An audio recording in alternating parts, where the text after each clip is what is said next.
Meeting to order. This is a meeting. Call the meeting to order. This is a meeting of the Hampden Board of Selectmen, the Board of Health, March 29th, 2021, 6 p.m. The meeting is being conducted remotely using video conferencing technology as per Governor Baker's March 2020 emergency order because of COVID. Please stand for the Pledge of Allegiance. Allegiance to the flag of the United States of America and to the republic for which it stands, one nation, under God, indivisible, with liberty and justice for all.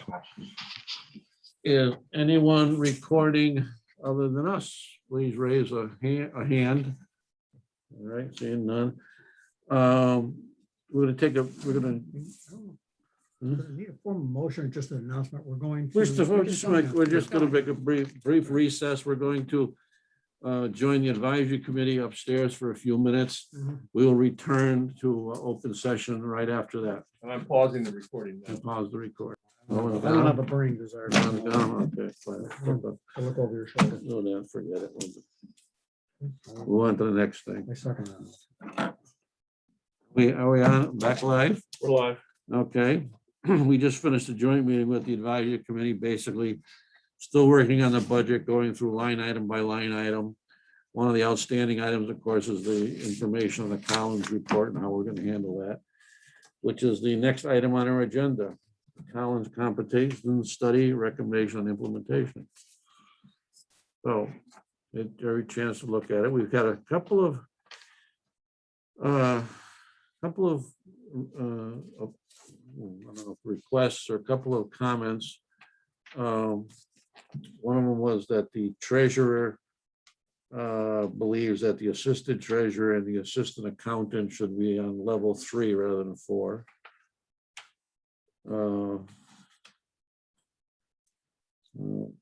Because he says they're basically data entry positions.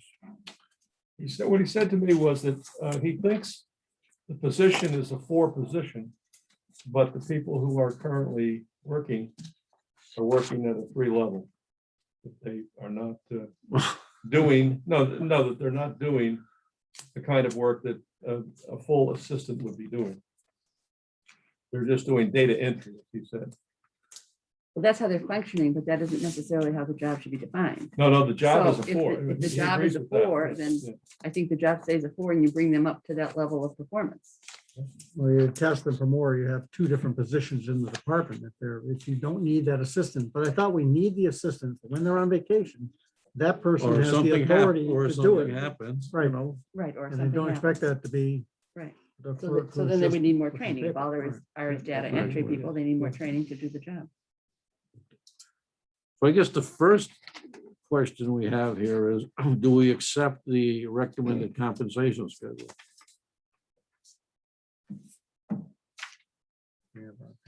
Well, when she was talking to us, she said the first step was, do we adopt the classification structure? No. So do we adopt this structure Well, here, that's the thing, right? That's the- which is, Bring it up. Yeah. If you adopt that, then you adopt the, no, there's separate things, right? I mean, I don't know. the classification. We did get a communication from the building inspector on certification, Right, okay? But there's nothing you can do about that because that's the highest These are the highest category, right? So level, there's yeah. really nothing you can do about that. And then we had, I had questions on conservation assistant and planning and zoning assistant. Whether that was the same or whether those were 3s because other assistants are in 3s. So I didn't know about that. I don't know what those functions are. I think they I had, don't even they had a know if long there's- conversation with the planning and zoning person, Okay, and they agreed to put it, they thought it was 4. And the same thing with conservation. She was Mhm. that was originally a 3, and they moved it up to 4. I thought they should be 4, right? Because it's not like it used to be. You and I talked about this back in the day when Yeah. it was more clerical. Now they take ownership. so now of we're saying the planning and process all the zoning, way through. 4 is accurate. For planning 4 and is zoning. accurate, yeah. Okay, and how about the Same conservation thing. assistant? Is there somebody in that position now? I thought they didn't have. No, that- Bonnie, I don't know Bonnie- why that Bonnie that Germain. statement that it's Yeah, that's- unfilled. I was surprised to That's read what I that. heard. Yeah. Yeah. And we're saying that that person is a 4 also? Mhm. Yes. Because of the rule has Because- changed. They take more ownership of the process all the way through. Yeah. Okay. fine by me. Okay, What else you got? so now the pay scale thing, right? So do we want to adopt the? Not on the server, I can't find it. So, but that's these, but I mean, these are questions we have as well, so, I mean. I agree with, I don't know, see, that's where. It's odd that we did not get a comment back for the same type of thing. Is We that, did. you know, these are people that, That's my issue, is that you're looking at these on the top? Yeah. Yeah, you know, because I, assistants are assistants, and it seems to me, but unless you've given them more responsibility, and it's hard to know without. well, having see, the but I description. would say they are an admin assistant level, because when you walk in here, there is nobody else in that department. They handle everything from the get-go. As opposed to, let's go back to the treasurer. The treasurer is here and the assistant is assistant, but the treasurer is always here. Whereas these people are there and they are empowered to make the decisions for their department. That to me is an admin level thing. Okay, so we could just, we I can, think that should be a 4, and then, yeah. that's 3 or 4. That should be for the fire thing, you know, because now we have the fire department there, I could. No, you know, that could go either way, I think.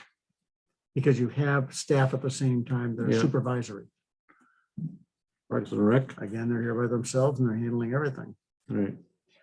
But is it who's making the decision, or who has responsibility for the decision? I think in my experience. If the building, I'm just using the building, and I don't know as much as you do about it, but if the building person is making the decision because she's the only one there at the time, but she's not the responsible person to do that, she's just doing it on the direction of the her boss, Mhm. then she's really just implementing his decisions. You know, I mean, we Mhm. always do this Mhm. when this Mhm. happens, kind of thing.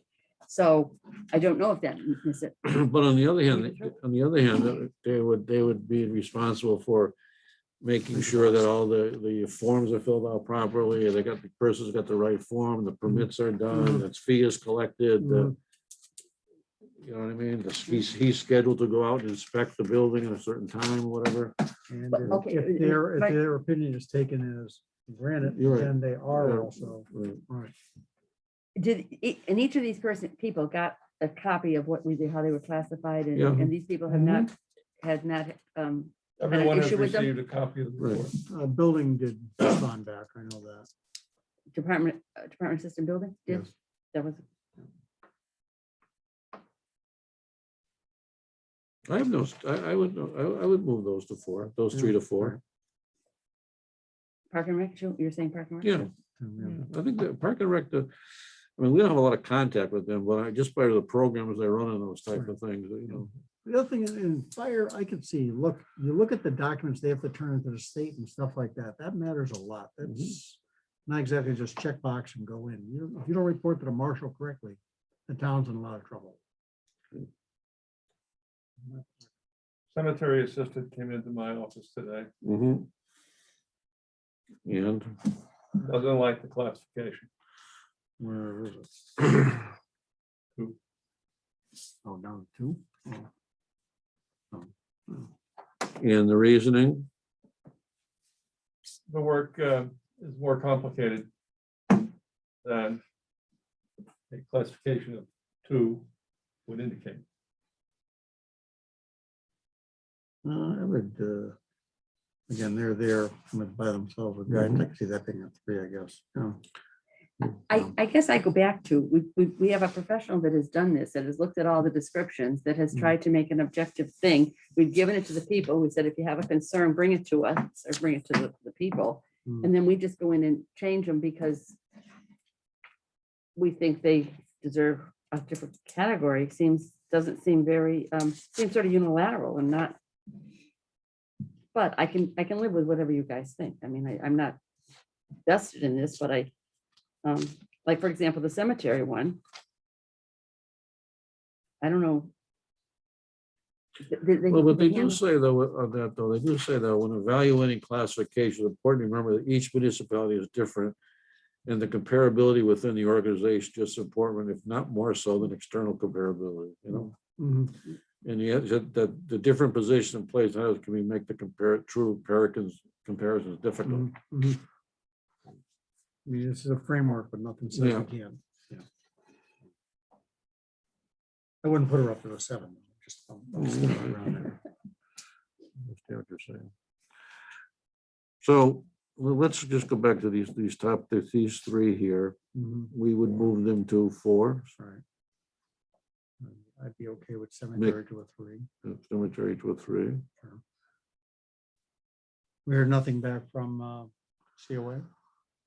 No, no, and the So library, the library what sent, more does this, what more does the cemetery clerk do than the police clerk does? I mean, it seems to me they're both, I don't know what the cemetery person does really, but Hmm. you know, how many, do they handle burials and they have to do the forms for burials or whatever? What do they do? or the administrative They clerk. handle all the administrative work Mhm. relative to selling lots and handling burials. So is that a significant amount of training needed for that or work to do for that? Or, and how does it compare to administrative clerk for the Do you have the police? job description? A lot of interfacing, obviously, with state regulations, things like that. I would imagine on the funeral homes. Speaking of someone who actually has gone, obviously interfaced with them a couple of times in the past few years. I find that clerk has to be extremely professional.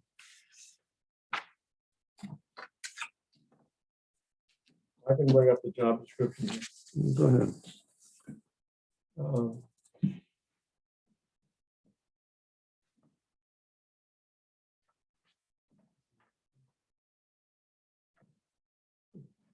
uh, Go to the college study. There you go. there's- Cemetery clerk.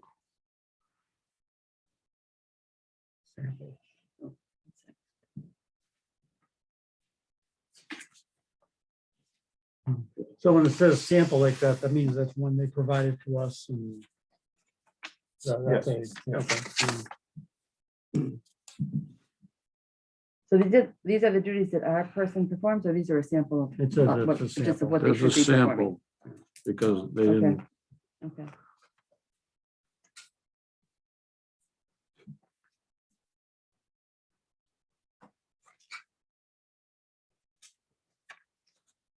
yeah. Supervisory, see, on general supervisor. The way for- No more standardized practice. Complexity. Okay, so bring up the police one. Can you bring up the police one?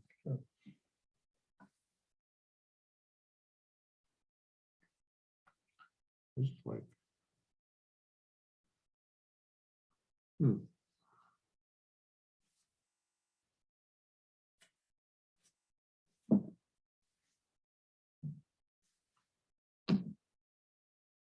Having trouble finding it myself. So we don't want the records clerk, we want this one. You want Yes. administrative assistant. Tracks of anything from rental budgets. Is that right? Well, Mhm. administrative clerk. So you change the clerk. The other to clerk. position is significantly higher paying, so I think this is the one that compares. And then,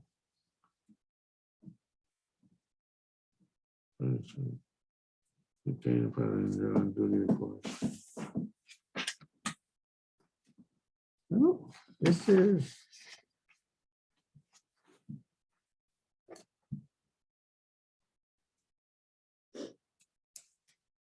No, this is not Zanetti. This is Zanetti is not- the this 4, is- right? That's the Yeah, 4 right, yeah. administrative assistant. We're looking for administrative clerk. I don't think there's such Maybe a. that might be the person at the window making license appointments or something. No, like that's, that. yeah, but doesn't the dispatchers do that? Right. this is, see this, see the bottom, that's the one I opened. Yeah, that's Yeah, not the one. that's, That's not the yeah, that's one. the level 4. Okay, That- go that's- to that's records broken. clerk. Go to records clerk. Renaissance. processes license, the carry, yeah, those things, clerical duty. And so two, is anybody questioning this? No, what Mary Ellen was just saying was what makes the administrative clerk cemetery, administrative clerk police different? I would say the difference is, I mean, there's always somebody supervising the administrative clerk. You know, the chain of command is always present. Whereas these other ones are pretty much on an island by themselves. Yeah. Okay.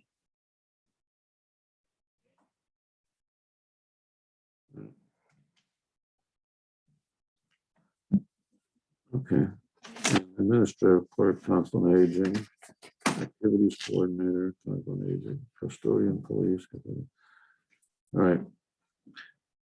So based on what we believe the particular challenge or the particular things that we have in town, we would move the department assistant, building, fire, and parks and rec to 4, Mhm, and the administrative clerk cemetery to 3. yes. We have a motion to that effect. I will motion to approve this table with the suggested changes. And are we doing these two over here? What do you got over there? The treasurer and the town accountant?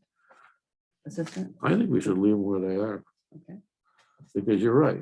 They should be brought up to that, let's stay like that. right? Yeah, fine, I mean, Okay. Your second, 7. all in favor? Aye. Aye. Okay, so these are going to 4, 4, 4, 3. Okay, No, now the next fine. The Yeah. next challenge we have is, do we accept the recommended compensation schedule, that's the grades and steps? Well, I think their table is good. I think our challenge is to assign steps to the people currently in the position. And I would suggest that maybe Bob could come back with suggestions to the board that based on, you know, their experience level and Yeah. the years they've been serving, et cetera. Do we Okay, presently have a step schedule for Yeah. Yes, we people, do. and how many Yeah. steps do we presently have? 15. 15, so this is bringing it down to 12. Right. Right, and they've all been placed, they are all placed on a step right now, right? They are. Okay, so, okay, well, so can we have a motion? So I think what we'll do is come up with a formula based on length of service, mostly, and how to transpose it. as far as locating individuals in the steps. You know, one of the things Mary suggested last week, and it was similar to what we had done when we expanded to 15, is that we took the person's position, we gave them that year's bump, and then moved them to the next closest number on the step scale that was above it. And as Mary said last week, that's typically what they do. Mhm. So nobody loses out. If they happen to be above it, they stay there. They never get dropped per se Right, until it catches up with them. right. So for instance, we'll just take it for instance. Selectmen will go to step 12. Yeah, Uh, on grade 1. Well, let's take the town clerk, okay? Yeah, town clerk, so step 6. Right? And so they would go to step 6. And it's, you can see it's currently 3732. Right? Mhm. And step 6 over here is 3507.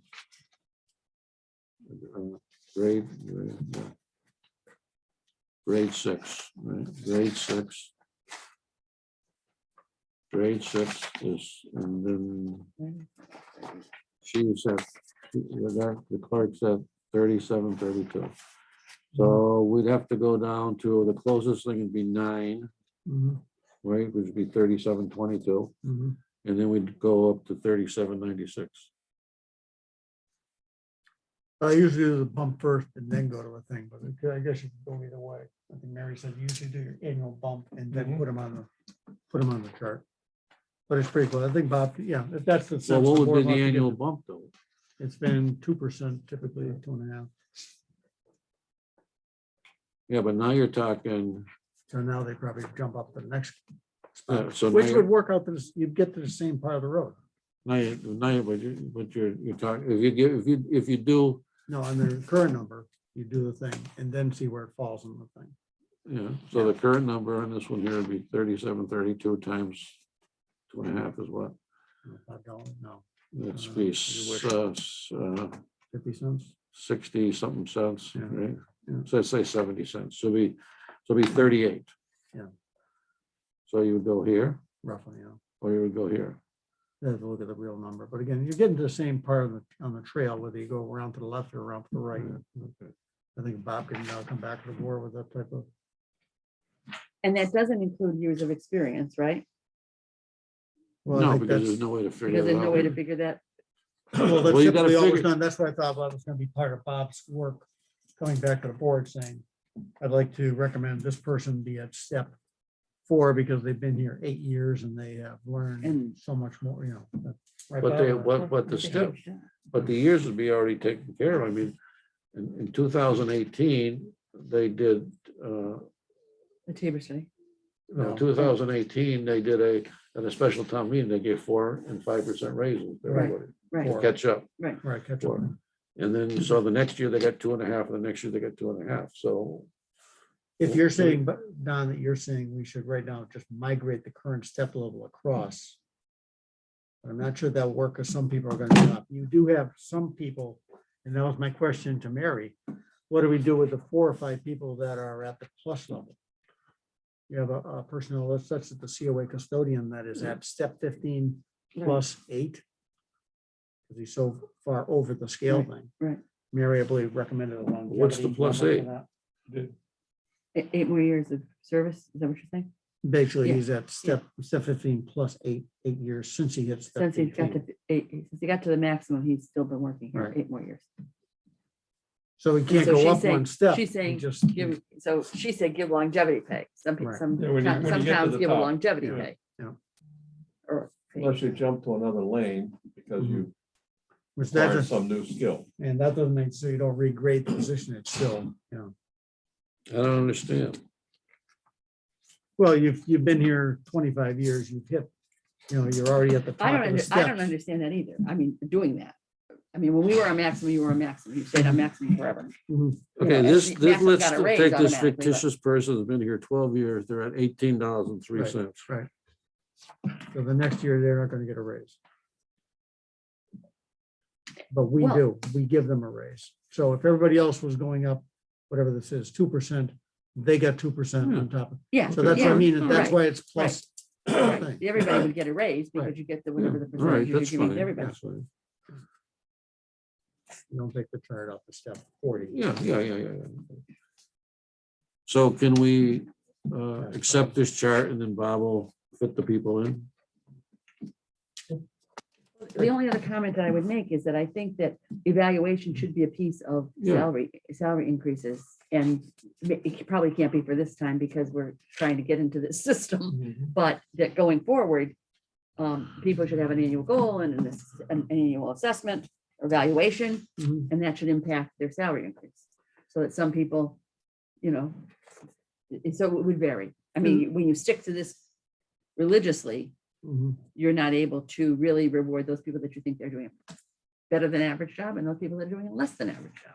I think that was part of the conversation this board had, like, who was responsible for that? Yeah. When I was chair of the planning board, our board evaluated, at that time it was Judy Jackson, annually and Yeah, how's the her boards job, have- et the cetera. boards have to do And it. then we felt, was it appropriate to recommend to advisory an increase for Yeah. that position? Yeah, the I boards- think, well, but there's also been conversation that, well, it's the town administrator's job, it's HR thing, HR head of the level, or is that part of the information he would take in? Here's the evaluation from that person's board as well. So it's a collection It's of a all collection. data. It's a collection. Okay. Especially when you have an elected board, do you really get in their knickers? Yeah, well, you know. All right, so So, get that Bob, far. I You have your have it job. on my desk by 7 o'clock. tomorrow. Yeah. Thank you. All right. One of the challenges, by the way, is that typically the elected board are very pleased and satisfied with their administrative assistant. And they all receive, they will all typically receive very high rating. So, I'm sure they will. Excellent. All right. So the budget, this is a big piece of the budget. Mhm. ClearGov, you see that it's 6250, you know, I've looked at this carefully in the last few days, and, you know, I have to tell you that I wouldn't recommend that we continue it. okay. I get the I bang would for the agree. buck, are No, we? I don't think we are. Yeah. Yeah. Anybody wants to know where we're spending the money, they can contact the town hall. We're happy to Yeah. tell them. Especially with all the extra clerks we have, they can send those numbers Well, it's right not up. being used either, that's the other. Yeah, that's the That's thing. the key right Right, there. okay. Okay, So- do we have to give notice to them that we're, We will. okay, Okay, Academy Hall painting. I just passed out to you the most recent, and it's the second estimate. You should have it as a separate piece. It's certainly less than the first bid. It's half and of I the other think guy. it looks pretty good. I talked to the individual. We went over, I took him over, we walked around, and he said, I'll send you an estimate, and that's it. Who, now explain to me this, who owns Academy Hall? Town of Hampden. Okay. Who is the historical commission? They're an elected board. Sorry, that's my board. Board and board. And who is the historical society? They are Private a group. private group. So who maintains, cares about, opens the door of the building? Society. Society. Okay, so really the society controls the building. Right, But 'cause we that's own the their- building, but they Right. do the stuff there. right, Okay, 'cause that's the only thing they have, where the commission really has the whole town okay, per se. okay. That's what I'm trying to get That to. old rock in your yard, they care about that. Okay. So, Literally. so the society, so does the society raise money in some way? What do they? They raise money, They raise people money, leave them money, yeah. and that's why they were willing to, we met over there Yeah. Thursday, and we met with Linda in the past Right. as well. They're willing to donate 10,000 towards the painting. And one bid that was pretty good, and the other bid is pretty much, gosh, wow, it's almost the whole thing, I know. right? Yeah. So, I did get a call on this, asking about lead paint mhm, and the fact that they thought the 23,000 was 23,000, I think was the other bid. They thought that was low, Yeah. considering the lead paint. If they see this one, they're gonna say, what But is the the guy person, but the doing? 23,000 person did say with the lead paint that it would have to It would put have put a tarps out. tarp out so far and all that. I shared all that, but they still thought it was low. no, But I mean, so I wonder how this is comparing, and if this person is doing the same kind of, Well, I printed out. because what- there was what this, he's- there was just, Mhm. this, I don't know anything about this, but the guy was telling me you have to dispose it a certain way and, Yes. you know, all this kind of Oh, yeah. stuff. Sure. And he wanted, he said, just be sure that all that is being done. I think we'll get references, but met over there last week with Linda, Wendell, and Mark Langone. One of the things that Wendell made a point of is that the lead thing was so big, and Bob, correct me if I'm wrong, 5, 6, 7 years ago, it was the buzzword. Yeah. And prices went up because of that. He says it's gotten so, I don't want to say easy, but so run of the mill now to Right. take care of it, because everything has it. Their systems for collection are better. Their, It all works better now. the disposal is much cheaper now. Because the bid originally, when they were gonna do paint that, this was exorbitant. Well, that, Remember- but that was a different thing, because it Yeah. was required to be pretty much hand scraping with a toothbrush. Yeah, exactly, And that was, the Exactly. labor cost was exactly. Labor incredible. forces. By the way, I'm Okay. expecting the third bid, so I don't think you have Okay. to act on this tonight. Okay, Yeah, I So think- they had, the first bid was $150,000. To an incredible historical. Yeah. effect. Yeah. Yeah, right, yeah. But on this note from the advisory committee said the Historical Society currently has approximately 200,000 in their account. Mhm. So I think. And that was in who- what year? 2018. Who passed away, Mr. Lepper? gave Yes. them Left a some, I bunch of believe. money. Gave them money. He also left money to the senior center, I think, as well. And So they're Um, willing to pay 10,000 of their 200,000 for it. Yep, and they have, they also kick in for the electric as well, stuff like that. And then of course, they take care of the stuff inside. They bought the windows. Stuff like that. Mhm. Well, that's good. And at one point, they talked about selling it. No, they said, should the town think about selling it? Well, the town think about selling it. I think similar to what Wilbraham did that with the Grange, didn't Yeah, they? yeah, Yeah. yeah. Okay, fire department vehicle. We didn't talk to the advisory committee about that. Yes, I've asked the chief, and I see that Patrick Farrow is probably on tonight to talk about that. I've asked the chief to No, it might be Ed's iPhone. also. provide, maybe it's Ed too. Yeah. Yeah, I'm on as well. Okay, all right. Go ahead, give your pitch. Well, we're just looking to replace two vehicles with one. One's a 2013 Ford Explorer, is our Medic One, which has costly repairs needed. And the other is a 1986 pickup truck that is a manual. Not that I'm, opposed to it, but it makes it difficult for a lot of the members to maneuver and drive, which has a repair list quite extensive, as well as you can read from the report given to you. The medical vehicle, is that the fly car, Ed, basically? Yeah, so the medical vehicle is the fly car. This vehicle would condense the medical car, fly car into it. It would also serve as, say there's a structure fire and we have SCBA, our self-breathing packs, and they get contaminated from smoke and stuff. We can throw them in back of this vehicle, bring them back to the station and wash them down, decon them here, rather than try to put them in a cab and contaminate the cab where we're riding in as well. Things like that, hose maneuvers, pump a basement out. We can bring a pump in the back of this to someone's house.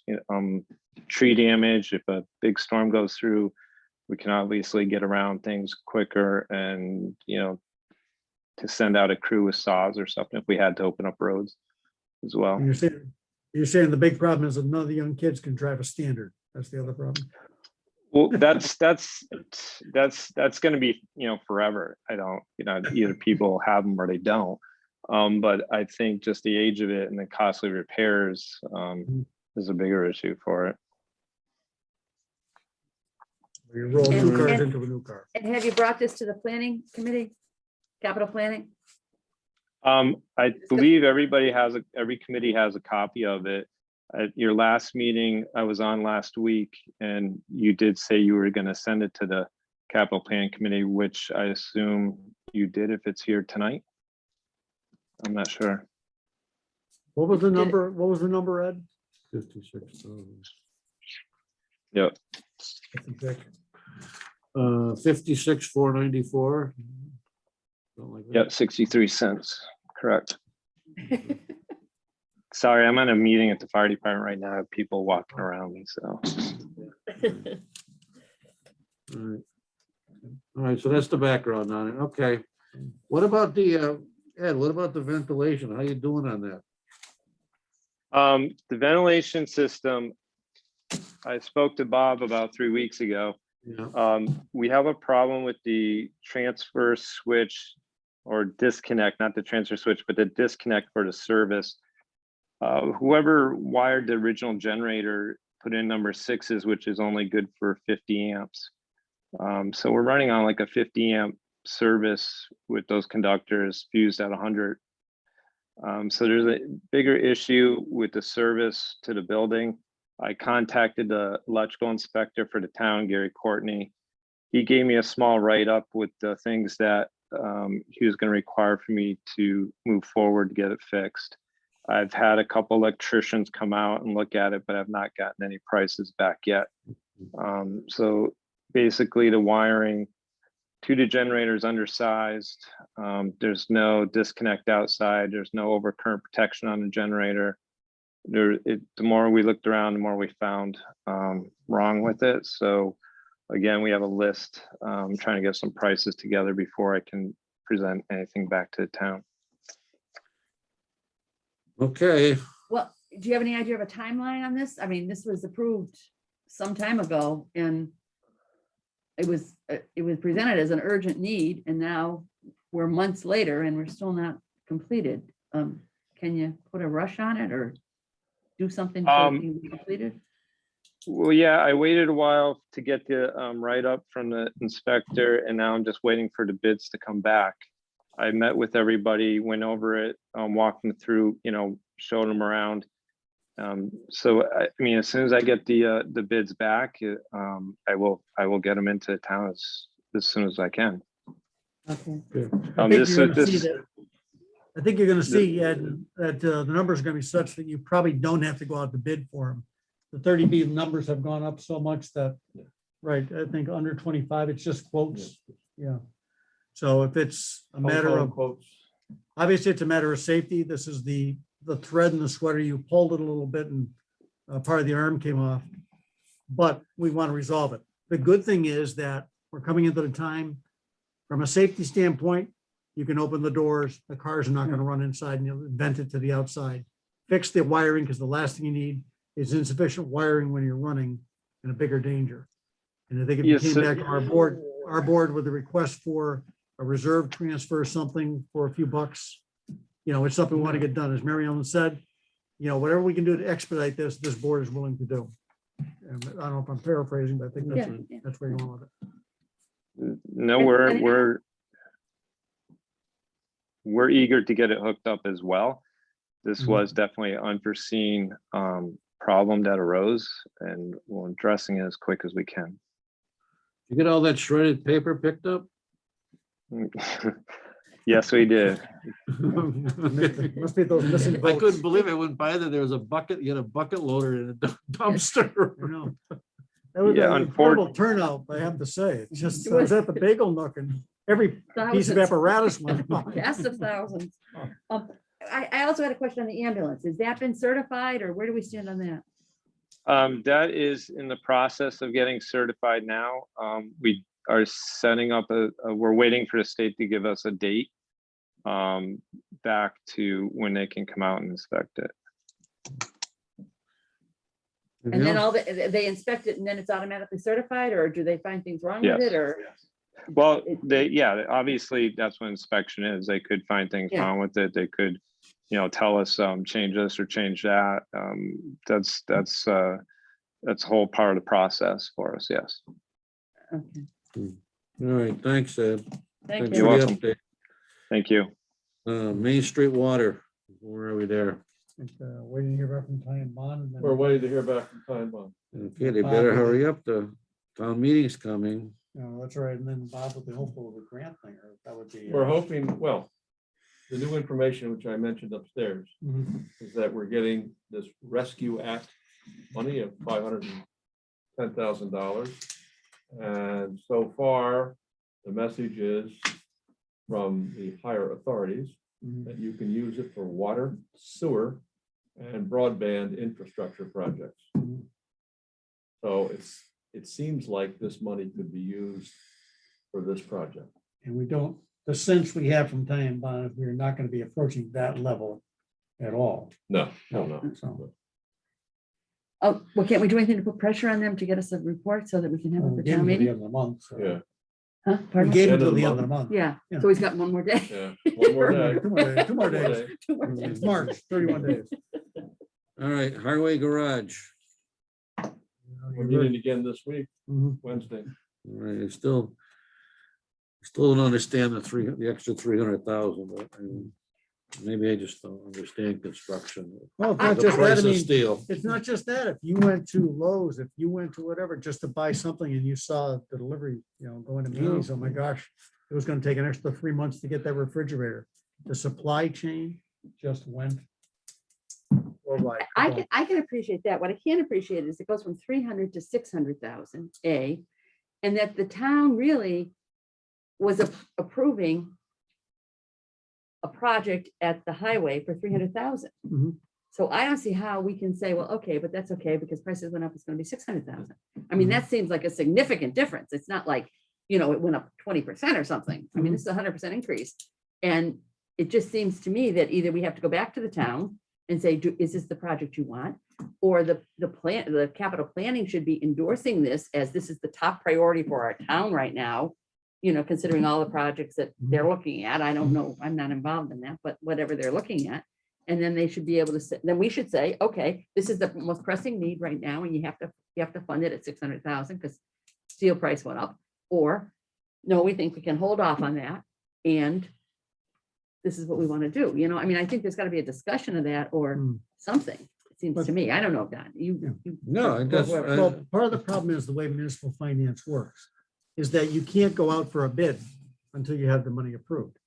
We go to town meeting with a certain quote, we think what it's going to be, but that's going to be, that number comes up in February or March.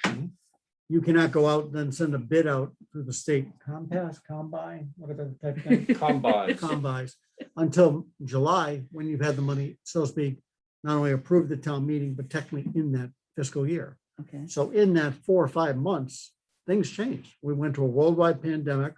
The supply chain went nuts, and people, I hate to say it, starting with toilet paper and everything else, people started hoarding and the prices went through the roof. And the National Administration put a tariff on steel. Right. This is domestic steel. But what happened was domestic steel companies raised their prices as well. Sure. But I thought Heather Turcotte's point was well taken, which is how much of the 300,000 was steel? What was that percentage? And then how did it get to be double? What happened to the labor costs and the other supply costs? And At that point, you know, it wasn't I mean- double. The bid was 450 and we had 300. Right. Now, a year later, or now to later, we see the other Yeah. parts, if you will, the procurement part Mhm. having gone up to 600. I mean, I don't doubt that the prices have gone up. Okay, I mean, I think that you made a reasonable argument on that basis. I do wonder if that's the top priority for the town, and if we have determined that that's the top priority for the town. I think what You know, I heard- mean, people that have gone through the fire station tell me that the fire station has significant needs, Mhm. you know, and that might be more important than the highway. I don't know. I don't know, but I think that sometimes you have to look at that stuff and say, what should our number one priority be? I think I did hear at and Bob, you can probably report on that. The capital planning, I think, said the same thing that Dick said. They felt this was not a future planning type thing. They wanted to focus on future plans in terms of capital, i.e. Yeah, this was Infrastructure. perceived as a done deal I'm sure it was. it's by a the fun- it's a capital funding planning Yeah. committee. Yeah, I'm Now sure you know that's it's a true. funding issue, Well, not a capital needs issue. still don't And the know. town will have a chance to. as So you what said, are we getting for 600,000? 3 bays plus improvements in structure that allow a stormwater containment because of the washing as well. The 3 bays because new trucks that come in do not fit in the current bays that we have going forward. Are they gonna demolish what we have there? No, Winter it's washing. expanding 3 to the left. So we'll probably be able to, I think, once the capital gets an assessment, you know how they say the smaller ones in that building to the left, Yeah. to the right, I mean, Yeah. repurpose those so we have left stuff outside. And then you can have a washing station for the trucks that are. And that'll extend the life because you get the salt off on them, you really, because that's the corrosion factor right there. What the board has done with the bodies, stainless steel bodies, hopefully will be applied to Yeah, they saving gotta the stay structure there, as yeah. well. Yeah. All right. and what about the salt? Are they storing that someplace else now, or just out of it's curiosity? in The the Main salt- Street, the salt that whole shed. problem. Salt Huh? shed, Right, salt the shed. salt shed that's Yeah. confined, they're not gonna be, Well, that wasn't part of where it this. was coming that from. wasn't where it was coming No, from? it was when they were loading it, is what I'm told. When they were loading it, you know, it fell It out would over the fill out, sides. yeah. There wasn't a storm basin system at that point But to now take that that. system will solve, will Well, the will system's been prevent there that from ever happening. Well, it's been there 15, 20 years. Yeah, it has not So, happened. again. Okay. All Now right. you can vent that salt directly into the river. Isn't that amazing? That Yeah. was the solution from, Oh. just go ahead and put it on the river. It's unbelievable. I know, like, oh, okay. Okay. It's going to the ocean anyhow with the salt. There you Yeah. go. Sure. That's true. The fish will You know, to appreciate it. catch saltwater fish. Police department, this is, you know, the patrolman's contract, which we don't have they don't have a union, Mhm, and or they're changing unions, mhm, the chief's salary mhm. and the dispatcher, so that's all up in the air, but soon will be resolved. Also gonna need a recommendation from the chief for the position of detective. Detective court operative, position, right. Chief told me he'd like to find a lateral transfer. Fine, Yeah. fine, but it's still That's needs a good somebody. idea. Okay. And then selectmen, Board of Health budget, we're still working on that. We've got that, we just gotta do the salary thing. Yeah. The PVPC grant application. Yes. Um, There was discussion last week.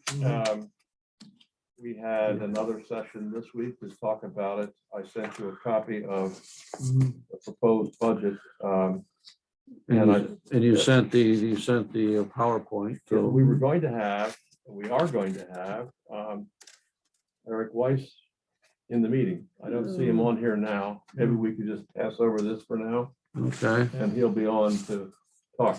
all right. I also have, I think, Frank Neal here from Action Ambulance to discuss that issue. All right. And you open them up? Where is he? There he is. Frank, are you there? Frank? I'm unmuting. I'm here. Okay, would you like to begin discussions, Mr. Markle? Yeah, there's been a couple of residents concerned, complaining actually, that it looks like they're being balance billed for part of the transport cost that is not covered by insurance. And so we've had this discussion. I thought it would be worthwhile for the selectmen to hear what you have to say, and also for the public to understand what's going on. Okay. Well, it's probably wise to stay away from the two specific instances that we spoke about in private, and talk about more in general terms. Your town currently is tracking about 65% Medicare, Medicaid billing, which is good because it's the simplest form of billing. I'm sorry. Okay. All right, this is Eric is coming on. So. Oh, okay. Medicaid is the simplest form of billing because when we bill, we get paid, and there is no secondary, there is no recourse, and that is a closed claim. With Medicare, many people carry secondary insurers. So when Medicare pays, we want to be able to seek the remainder of the bill from that secondary insurer. That's usually a very simple process, and we're satisfied at the conclusion of that process. When we get into the private insurers, there are as many options at each insurer as you can. It's impossible to calculate how many. We deal with dozens of insurers, and each one of them offer different levels of service that have different copays, different deductibles. So when we talk about this in general terms, what we would bill the patient for is their copay or deductible. We make every effort to not bill a patient until we believe that deductible has been satisfied by other means. For example, if we take somebody to the hospital and we know the hospital will be billing that patient, we will hold back our invoice until the hospital has invoiced the patient so that we wouldn't have to deal with the deductible. That would just leave whatever copay the subscriber had with their insurer. We have some insurers who pay 100% of our bill. Tufts, Harvard, Pilgrim are amongst the more well-known.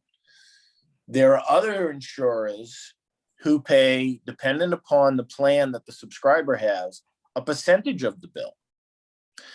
So what we would ask in those cases is that the subscriber / patient call our billing manager, and our billing manager will work with the subscriber to contact their insurer to appeal the payment. Now, the key part of that is that we ask the subscriber, patient, citizen to help us because we don't have the right to appeal the payment. Only the subscriber has, because the subscriber is the individual who signed the contract with their health insurer. So once this permission is granted, we then have the option to negotiate with the insurer and clear up the bill. There's a third set of insurers, Blue Cross Blue Shield being the most prominent one, who has decided that when we bill them for an ambulance transport, they pay their subscriber. And then it's the subscriber's responsibility to pay us. So this is tricky because many of the people who subscribe to Blue Cross Blue Shield don't even understand that process. They get a check in the mail and they don't understand that that's supposed to be forwarded to us. So that gets sticky when we have to explain that to them, but most times it works out okay. They mail us the check, but then we still find ourselves in the position where they have paid us less than what the bill is. So we try to work with the Blue Cross Blue Shield subscribers to balance bill to Blue Cross Blue Shield. And if they give us that opportunity, very often we do meet the required payment, and again, the subscriber is left without a balance. The only time we really find that we have a problem, and this just doesn't go for Hampden, it really goes to all of the folks that we end up transporting, is when the subscribers make no effort to pay either their deductibles, their co-pays, or if they receive a payment from their insurer. That is the only time where we actually would take advanced steps, which might include collections or even court action, if the individual hasn't made any attempt to pay the bill. And we would abide by the Fair Debt Collection Act, which requires 3 letters over a period of 90 days, 3 calls over a period of 90 days.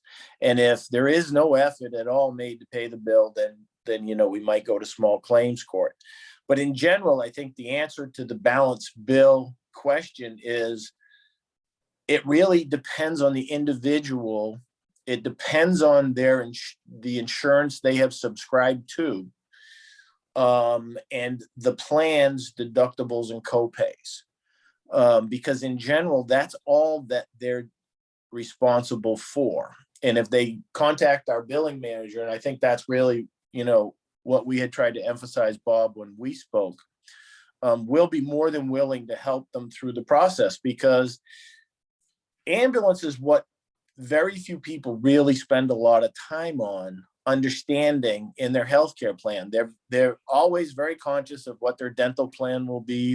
They're very aware of what their eye care will be, their visits to their primary care physician, but very few insurers go through the effort necessary to make people understand what happens if you ever have to take an ambulance.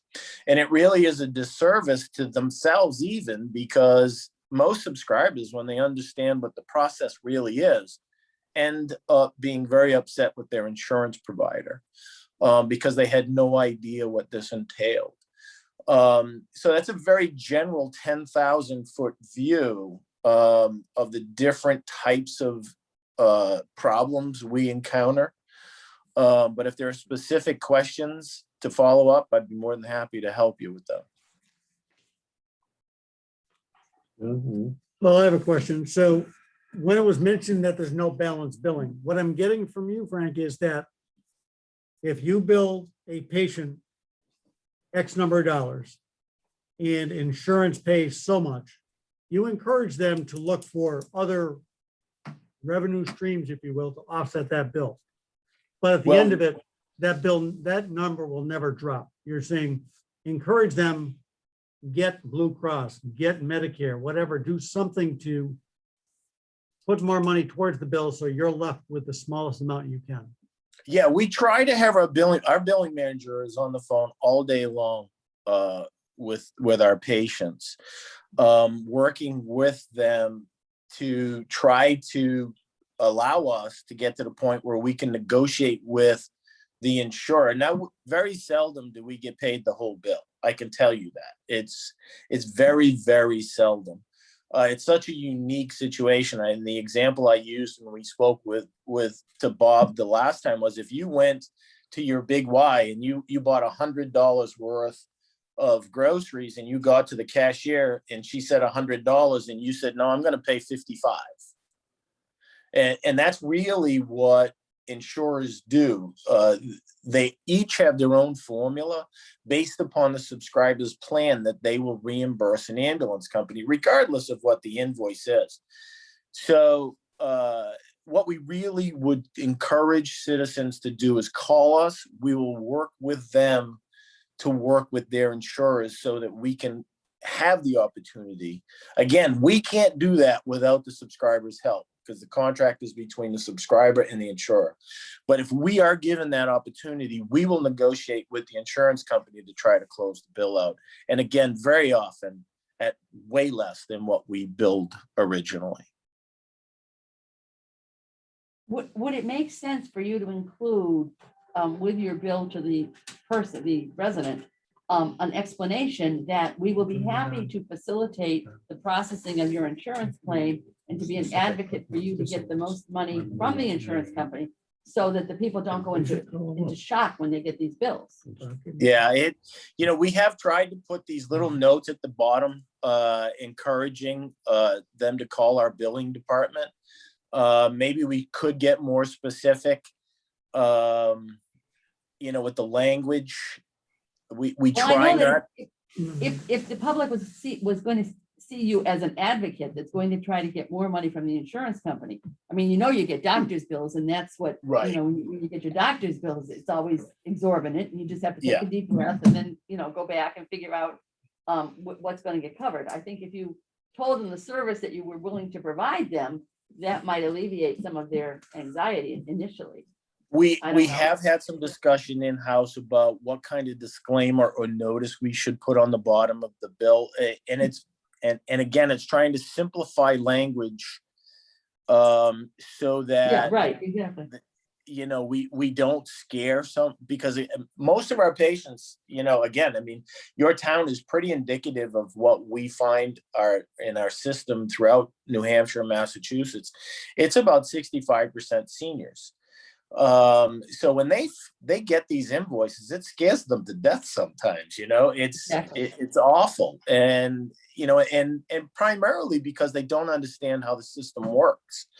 So what Mary Ellen, it's a great suggestion. I think that we'll try. Maybe we could insert something besides the bill that goes with it as a notice. The hard part is it doesn't always apply to every bill. Yeah, right. So The- so much the of other- this is individualized. Frank, The other- this is Rob. I'm on the phone as well.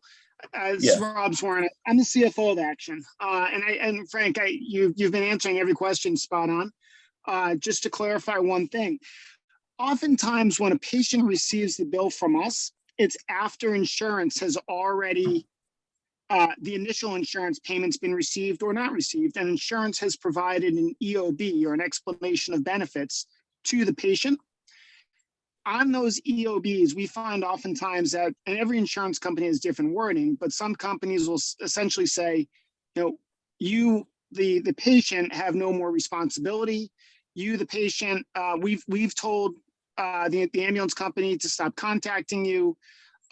We actually had one insurer use the word cease and desist recently. They've changed their letters, and which they can't do. So every insurance company takes a different tactic to try to keep the patient and the provider separate. because ultimately the insurance company is all about the insurance company. The less they have to pay out means the more premium dollars that they get to keep that the subscriber has paid. So they're obviously looking out for number one. So by the time the patient gets an EOB or not an EOB, a bill from us, they've already had at least one contact from the insurance company saying, you're good. You don't have to do anything, which isn't the case. The other thing that I hear from people is that the prices for insurance for ambulance service in the different communities around us vary significantly. Is that an accurate perception, or are you Well, pretty competitive with other it is companies? to a certain extent, Mary Ellen. If many municipalities have lower bills, sometimes some of these quasi municipalities services are lower because they have either an ambulance fund that subsidizes the service or that there's a taxpayer subsidized service. So it's usually included in the basic fire department budget. And then the receipts from the ambulance service go into the town's general fund. So, you know, in those cases, many of, you know, they take the approach that the taxpayer is paying one way or the other. And truthfully, I've worked with a lot of fire chiefs who have raised their rates because the fire departments having lower rates really are not helping out the taxpayers by leaving money on the table. You know, some of our, as I started out with, some of the insurers will pay 100% of our invoice. And if they're willing to pay $5,000, some fire departments are only charging $1,400. And that's not doing the citizens and the taxpayers a service by not maximizing the revenue that the fire department can generate. So many fire chiefs are starting to rethink their rates as well. Because I said earlier, many of the insurers are just going to pay what they're going to pay anyway. So, you know, but you got to go through this process. Now, the backside of that is many of these fire departments have a third-party billing company that won't go through all of the steps that we do. So it's kind of a simplified process, and it's one that fire chiefs kind of don't want to put that much thought into. So they kind of have settled in a lower to mid-range rate, but the taxpayers are paying for it one way or the other. Okay. So you've had about 300 runs and 65% of them are Medicare. In that range. And yeah, and so you get what, $450 for Medicare? Rob, you probably know more than I would on that. Yeah, so it obviously it depends. But if a Medicaid rate or a Medicare rate, there's still about $300 to $400 difference between those rates. Yeah. You know, Medicaid ambulance transport might only pay an ALS transport might only pay about $250. A Medicare transport, the same transport, might pay $700 to $750. Okay. And a little general because it's every transport's going to would be different. Okay. So even between those two, accounting for 60 to 65% of the transports in a community, there's still a large difference in what you're ultimately going to be able to collect, bill and collect on. But that's all you can get if I'm transported through Medicare. Correct. Right? And it may be, at Medicaid. the beginning of the year, everyone has their $20 or $100 Medicare deductible, but beyond that, that's what you're limited to. Well, does that mean then the extra $4,200 is forgiven, or you're Yes. going after that transport patient? No, forgive it. Well, if a patient has Medicare and Medicaid, assuming no other secondary insurance, we're limited to what we can bill, which is the Medicare and Medicaid amount. If a patient has a commercial insurance plan, those are the patients that are typically absent insurance would receive a larger bill that would be at essentially full rates. Those are the bills that when the insurance company pays, what the patient is ultimately responsible for, as Frank said earlier, is their copay or their deductible amount, which is their contract with the respective insurance company. Okay. I have another question that has nothing to do with billing. On your last report, I don't know if either guys can answer this. You had 3 kind of extended response times, and it was attributed to, and I think in the report it was attributed to, there was some kind of communication difficulties with the dispatcher and in between the fire department and the police department and your guys because of the radio communication. Do you know about that at all? Bob, I have vague recollection, but I would do us all a disservice if I commented. Okay. All right. I do know that there was a mix-up on one of the calls. But again, I would probably do a disservice if I tried to give any details. Yeah, it was in the, I'll have to look it up, but it was in the report. It said that one of the things that the dispatcher was very soft-spoken, and there was some garble between the communication between your action ambulance and the police and the fire. So, but they seem to think they've got it resolved. I just wanted to know if they have. I believe they were talking over each other. Yeah, okay, that was it, yeah. Yeah, and details had gotten jumbled. Right. And that I think was the nature of it, was that they didn't hear the exact details of the call. Okay, but all your response times are pretty much been like 4 or 5 minutes, which I think is pretty good. So Correct. Yeah. Any other questions? No. No. No. Thank you, gentlemen. Have a good evening. Thank you very much. We appreciate the opportunity. Okay, bye-bye. Thank you very much. Next discussion may take quite a while, and we're running very late, so maybe we can push that till next week. Oh, was that Eric? Eric? Yeah. But doesn't he need to get a vote? Doesn't he need to get this sent in? We have time. Does he have to do it April 1st? What's that? Then you have to get this in for April 1st? It's due April 1st. Yeah, but the letter that you're talking about is. Oh, yeah, that's right. Yeah. Yeah. Well, I can come back next week to the board. I can come back next week and fill you in on what we've done. And the letter of support doesn't need to be submitted before June 30th. Oh, okay. All right, good. All right. I'd rather that'll have, be fine. I would go along with what Bob said. I'd rather have more time to talk to you guys than to try to Right. rush it tonight. All right, great. you, Eric. Thank you, Eric. Thank Be you for your great. Bob, patience. just send me a quick invite if you can, or I'll write it on my calendar next week, I'll do it. 7 o'clock. We'll see what the agenda holds, but I'll keep you up to date. All right. I appreciate your guys' flexibility. That's cool. Yeah, thank you. All right, town annual report. I see Craig on the list. We have no update, but I think what's going to be happening, I did call Entree today to give the 2 members of the committee, other than Pam, access to the files that we have. He didn't call me back, but he'll call me back tomorrow, and we will then provide access on the OneDrive. And so the 2 other members can get to work and put this together. Government Study Committee, Mrs. Glover. There's the proposal. If you need any help with the town report, I can always help. So Yeah, if you know, if you're shorthanded. Let me just explain the background on what I sent out to you today. On Friday, I had a communication from Nancy Ziebert saying, I know you're doing some research, or going to do some research on the background for the capital planning committee. She said, I've got some time, I'll look it up for you. So she did.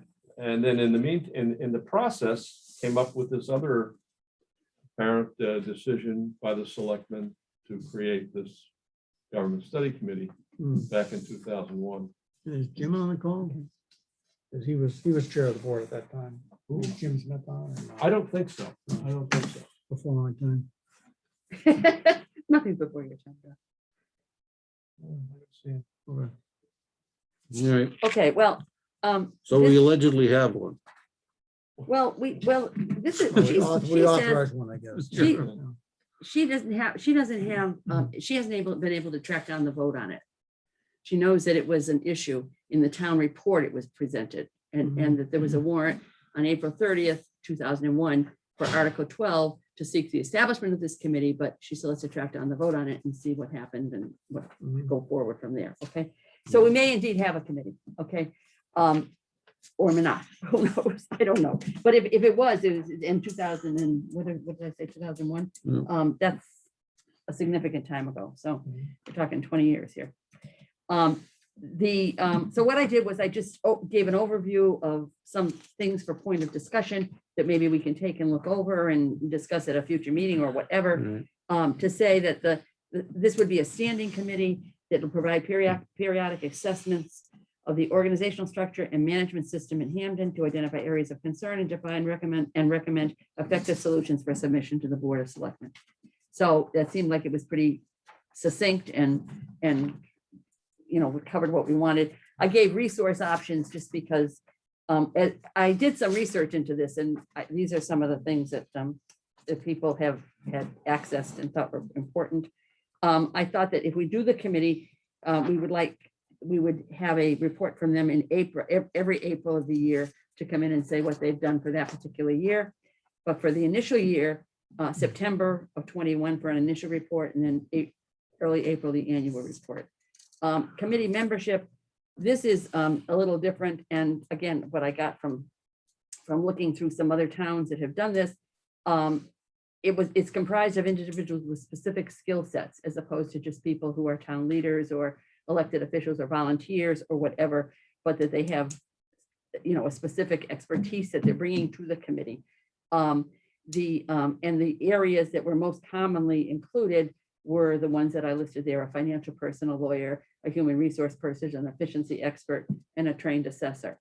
And then have an ex officio member, have as ex officio member, they had town managers, some of them had town administrators, but the town administrator and a facilitator to see that the thing ran smoothly and the minutes were kept and so forth and so on. So I think this is a very important committee, and I think it's something that we should endorse and go forward with. And I guess it would be at your pleasure what you want me to do next, or how you want to proceed from this point on. One suggestion I would have is to make the report actually December. Because if the committee's coming back with some suggestions, you want the Board of Selectmen to have opportunity to incorporate it into the next either town report or fiscal year. Right. So it seemed like they would have at the end of the calendar year, that would give our board or whatever board serving time to analyze the recommendations and incorporate them into a budget structure or even a warrant article structure. April wouldn't allow that type of flexibility. Okay. I thought that the first one I had was September of 21, but it can be December. I don't We have a just make problem it with that. December every year. It makes, So- like I say, it flows into the Okay, so the December is warrant fine. timeline. And then the second annual report, I thought once their work was done initially, then they're really just monitoring. The second report is not as important as the first, because the first one, it hasn't been done. So you have to get all the information and so forth. The second report is like an update. So it won't be as extensive, and I don't think it would have, So you don't want this to be an annual thing? yeah, it will be. So But- why wouldn't but- it be every So, December then? but that's why I put April for the other one though, because it didn't have to, you didn't need it, it wasn't going to go to town meeting for a big thing. It was just going to be a report. Well, yeah, what but you they've don't done know, for the what year. if they report saying, we think this, we'd like to recommend this type of change? If you make that report in Okay, December yeah, every year, that's fine. the That's board, fine. can, yeah. I'll implement change it to something. December. Right, That yeah. doesn't make a difference. Okay, so then the other piece of it is, the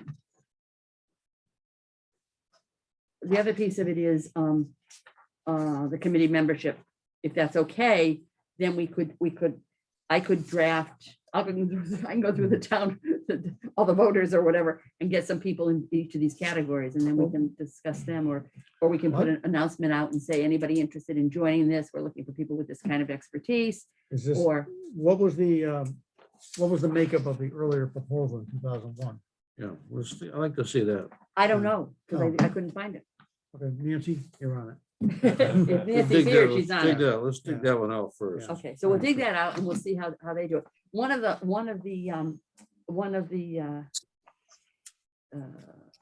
comments that I read was that in order for it to have validity, it really has to have people that have this particular expertise, as opposed to people that are on all the committees, and then it's just like, oh, well, it's just a committee, they're on all the committees, and what's the difference? So I think was a salient point to me, as they were saying. Okay, so that's, Okay. you got it, bring and this we'll up get for- Nancy Ziebert on the. No, on- Appreciate You Mr. got that, Chairman, Nan? Mr. Chairman, Yes. may I speak?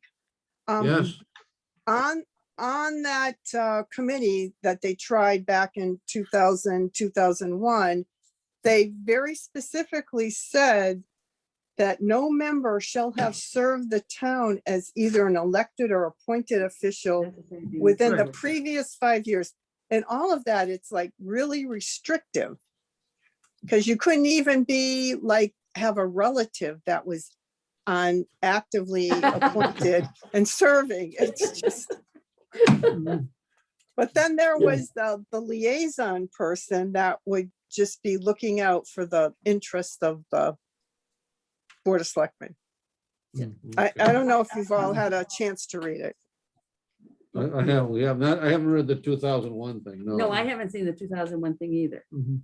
So, but I did see your email, Right. which I thank you for going and finding that stuff, because that's what's helpful.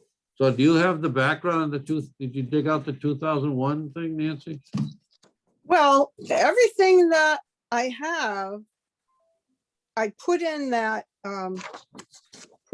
email.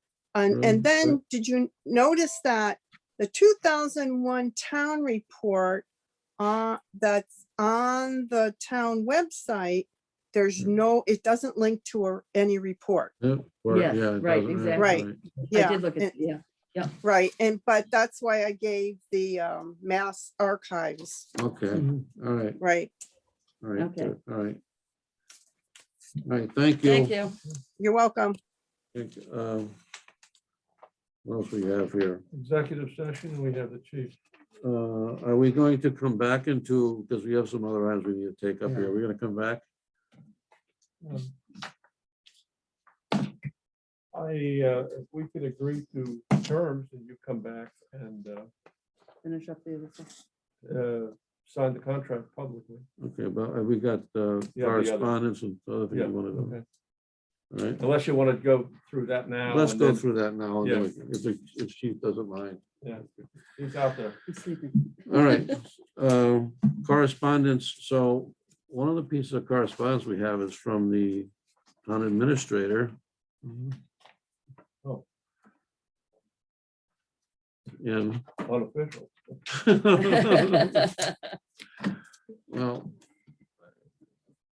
Well, I just want to express that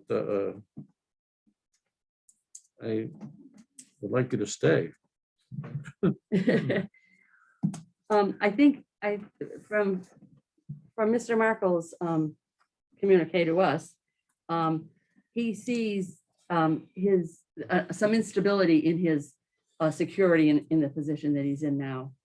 And he is being, this is how I read it, and he's being actively recruited by other town governments to take a position with them. I would like to encourage him to reconsider those statements and to, because I think that the board has certainly been in a period of transition from when the board was just the three selectmen sort of running the town. And then we went to a town administrator with Mary Markle, not Mary Markle, but McNally. Mary, yeah, taking over, and then we came to Mr. Markle, and I think it's time for us to spend more time with Mr. Markle so that we have a history and some stability, and that it is it would be in the town's best interest. So, you want to say something, John? Well, I'd I like can to, stop. yeah. Okay, unless I'll stop, you go. I think part of the history here, and I think that's where you're alluding to, is that the town voted to hire a full-time administrator. So, and they funded that position as full-time. After the explanation, if you talk to any of the members of the research committee, they'll tell you that was the report they gave at town meeting. So the town went out and they hired a full-time administrator. Served for a while, resigned. We were fortunate to pick up Bob in his interim role, which he's done in other communities as well, to, so to speak, hold the fort until such time as the town went back out into the hunt. And I think that's been my point when I brought this up at other meetings. When are we going to go back to the will of the town meeting for a full-time administrator? If Bob could be full-time, I'd be pleased as punch, but he's told us he can't. He's constrained by state law, right? Yes. Right. You know, unless Don wants to pay him under the table, that's not gonna happen. Well, Again, I looked up the town meeting where the thing was established. Mhm. And it says to see if the town will vote to authorize and empower the selectmen to appoint a town administrator who Mhm. may be appointed for them, who may be appointed by them for a term of 1 or 3 years, Mhm. and to remove him or her at their discretion or take any other action relative thereto. right. So it did not say for a year, for a full time, I mean. But if you read the report of the committee that they presented it at that town meeting, I'm sure you were there. And then they went back and funded it, and I'm sure it wasn't 100,000 for a part-time person, or we would have had 100 candidates. You know, so it was quite clear at the town meeting, at the presentation, and when we hired the first person, it was meant to be full-time. Secondly, as the discussion last week, when we talk about in some perceptions, the inability to get the work of the office done with the amount of hours being put in, I would find it hard to understand why we would want to cut back the hours then so that we can accomplish the things that need to be done here. I think you misrepresent what we were saying at the other meeting. It was not that we couldn't get the work done. It was that the work was being done, doing other things that were not appropriately the responsibility of the town administrator. So, and that is something that I think that the government committee would look at in the scope of the whole thing, so that we get the work done, and that the town administrator has the responsibilities that he's supposed to be taking care of, that he can take care of. If he is doing an agenda, that to me is not an appropriate use of town administrator's time. And so, you know, I think that, and he thinks, and he has expressed to us several times, that 25 hours is a sufficient amount of time for a town administrator, for a town of our size, and with our responsibilities. Now, I will say that recently we've had an awful lot of major issues that have come before us, okay? And we've had to give attention to. So, and we have done that, and the town administrator has facilitated that discussion. But rather than maybe belabor this point, I guess I will make a motion that the board offer Bob Markle a contract as town administrator for 25 hours per week at his current rate, effective immediately and running through June 1st, 2022. So I move that the board offer Bob Markle a contract as town administrator for 25 hours per week at his current rate, effective immediately through June 1st, 2022. Even though it wasn't on the agenda. Second the motion for the sake of discussion, because we got to decide this. I mean, any further discussion on it? Yeah, I'm pretty sure Bob told us he was limited to 20 hours a week at his rate, figuring for his retirement and the state law. But I thought the law had changed, Bob. Pardon? I thought the law changed. The governor has changed it for the calendar year for COVID. 2021. So it's not limited until December of this year.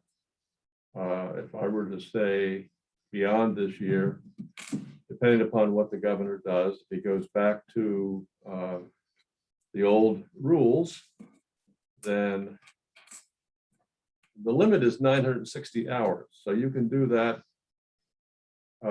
at 20 hours a week, or you can do it at 40 hours a week, but you run out Quicker. in half a year. So, you know, it's either way. 960 hours, you said? 960.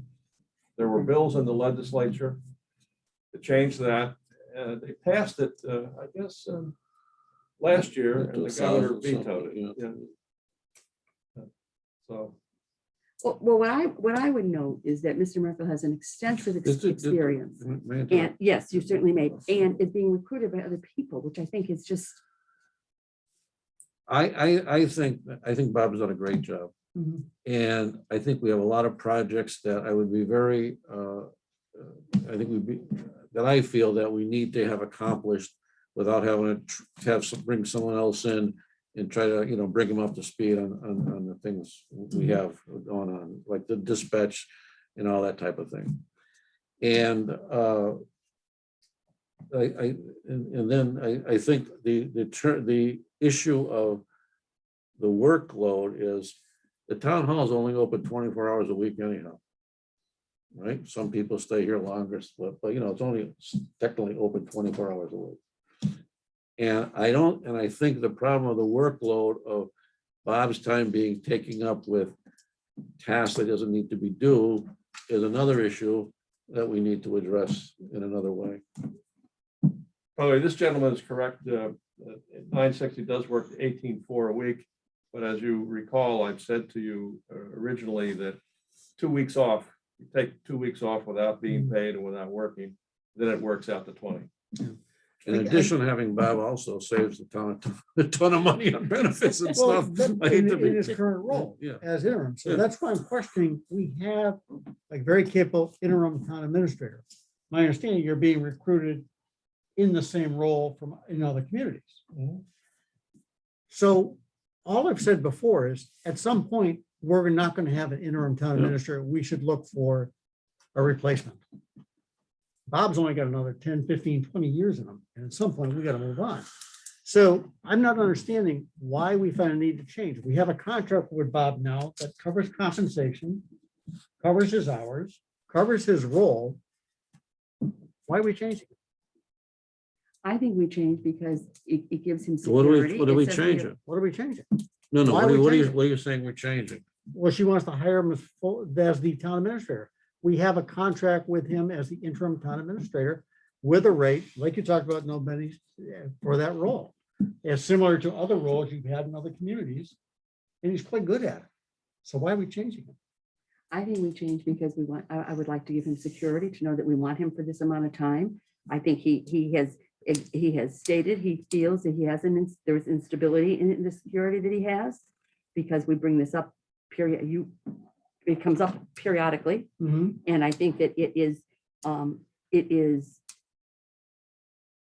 So you're offering, I offer the amendment. I offer you're the offering, motion. you're offering a vote of confidence that we want to Yes, keep them exactly. for That's what a I period wanna of say. time till the next town meeting, or I mean. Till June 1st, because I didn't. What's the current contract time we have with you now? Was It it says 2 months? until you hire a full-time person. I don't see a reason to change that. So it's open-ended Right. until you hire a full-time administrator. Great. I don't see a Or reason to change it. We have tell me to go. compensation, everything. Or, the other thing is, or you could just say, we're done. At will. Yeah, I'm at will. Yeah. Yes. I don't see a reason to change. We're happy with his performance. We'd like to explore options. As Bob has said before, the recommendations of the 2 firms you brought in. And you're talking about more hours, which Bob has already said he can't satisfy if he was to stay here on an annual basis. At some point, he'd run up against it. And again, same thing, Bob is also analyzing the role of the office where tasks are being done, because we see some things that maybe need to be reapplied to different people that he's working on. As Don has said, he's doing a great job in grants and stuff like that. So your motion would be to codify, I guess would be the word, a period of time. Right. No. Are you saying to amend his current contract as interim town administrator to a specific date of June 30th? And remain as interim, but a specific date of June 30th. He doesn't have to remain as interim. He's a town administrator. I move that we appoint him as the town administrator. And if it's if the 25 hours, if I misstated that, I will change it to 20 hours. If you think that that's the more appropriate, the hour figure, hours, but at its current rate, that would go into effect immediately and would run through June 1st of 2022. And I don't see what the reluctance is to do this. I mean, I really don't. I think it is,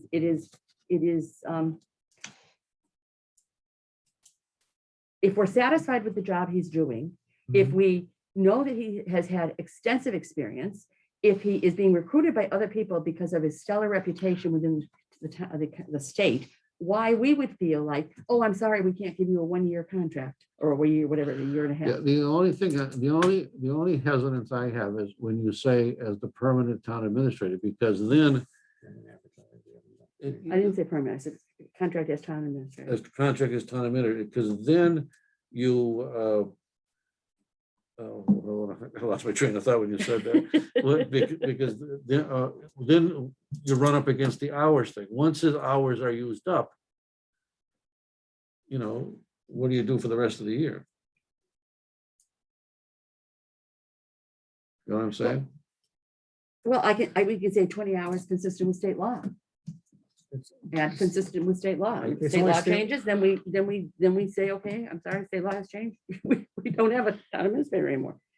I mean, it's very surprising to me. That has a raised hand. Let's see what he has to say. Well, you know what? Here's a thought. I mean, the chief is out there. You can perhaps think about this for a week. There's a number of different angles, I guess, if you, I mean, I'm not offended if you want to take some time and just think about the various dimensions. So, I want to be clear about I something, because I know this will, pardon me, I know this will be written up in a couple of days anyhow. But I want to be clear about my statements at different meetings. I've said we've had the will of the town, which other people have talked about, be important to listen to the will of the town to get a full-time town administrator. We had a committee made up of various people in town that unanimously came back to the board and said, we need a town administrator in town. This number of hours at this rate. We had two pretty highly skilled consulting firms come in and pretty much dovetail their recommendation for our size community for a town administrator. This isn't about Bob. This is not about Bob. This is about the progression of that role. Bob stepped in after a search as interim town administrator. He did not step in to be a full-time town administrator, both because of the limitations, and that isn't what we asked him to do. I want to be clear about that. I think that he has now said that he does not feel he has job security under the present arrangement. And I think that with respect to him and the job he has done, we owe him that security. And we owe him a 1-year contract, or whatever this amounts to. It's a little bit more than a year, at whatever the law says, the state law says that he can abide by. Okay, I don't think that's asking an awful lot. I really I don't. don't see how you think the board has not gone out and advertised in the Beacon for a new town administrator. We haven't told Bob to bring in 5 candidates to us so we can hire one. So to say he doesn't have job security, I think, I'm saying he feels he doesn't have job security. No. And anybody can feel any way they want. that's And if fine. he feels he doesn't have job security, then it's up to us as good employers to say, we will give you that job security because we like the job you're doing. In your opinion. That, I think we do. I think that's what a good employer does.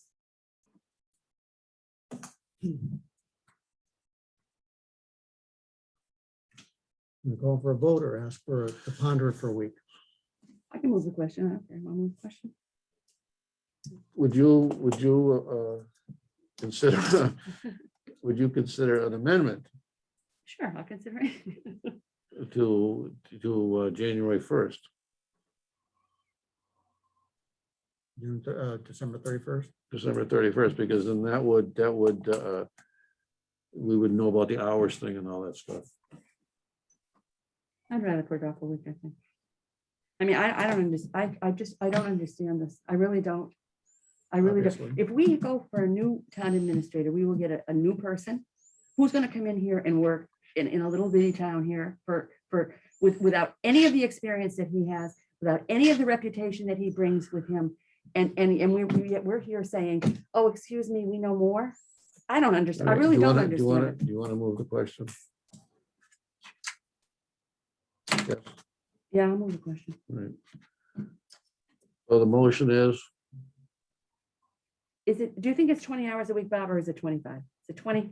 I'm sorry. Should I change the hours a week to 20 instead of 25? I'm working 25 on the average. Can I and leave it at think 25 that's- then? Okay. That's I'll a leave it at reasonable 25. amount to Okay, I said, I move that the board offer Bob Markle a contract as town administrator for 25 Interim hours town administrator. for town administrator, right? Is that what I said? Well, you said town administrator, and I'm shocked we're having this motion here. We're not on the agenda. No prior notice of this, and I am just, I move that the board offer Bob Markle a contract as town administrator for 25 hours a week as Well, wait a minute. You're shocked what? I'm shocked this is not on the agenda. And oh, by the way, let's offer a contract to the town administrator tonight going forward. No notice to the board that this was going to be on. Well, the Except that correspond. we had correspondence, but no, we should discuss this Well, correspondence. you know what the issue is. I know what the issue is. I know what the perception of the issue is. What's the perception of the The issue? perception is that we need to get rid of Bob right away. And that's unfortunately, Mrs. Glover feels that way. I haven't said that.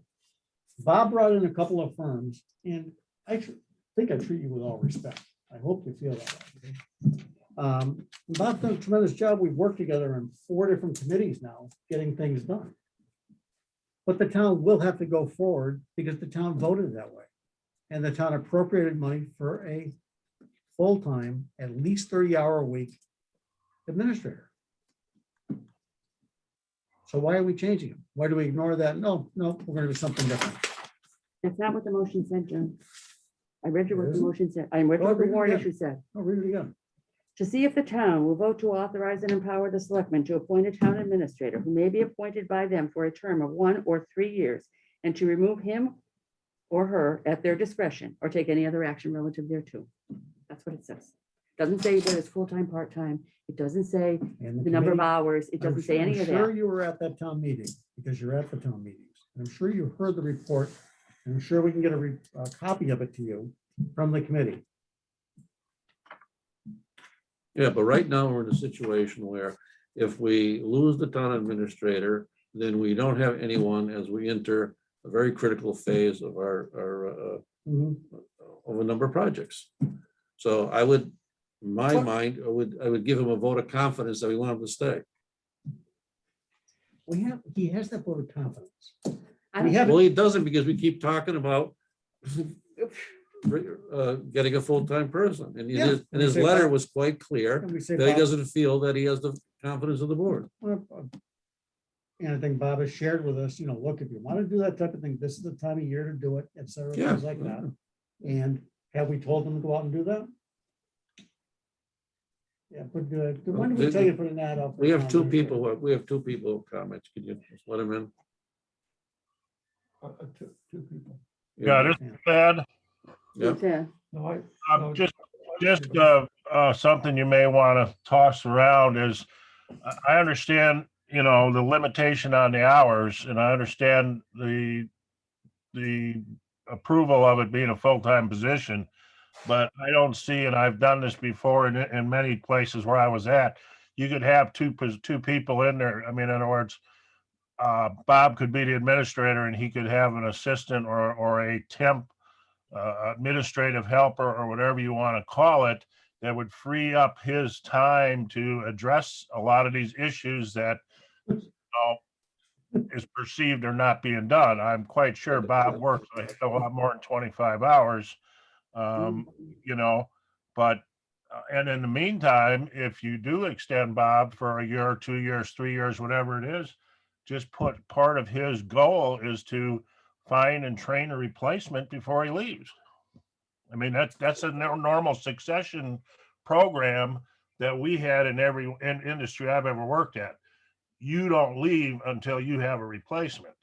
But I know government is a little bit different. So. Yeah, can I make offer an amendment? Basically, we have a current contract with Bob. I would offer an amendment rather than however it is till such time as the selectmen need fit, to take that current one and give it a date. Why write a new one from scratch?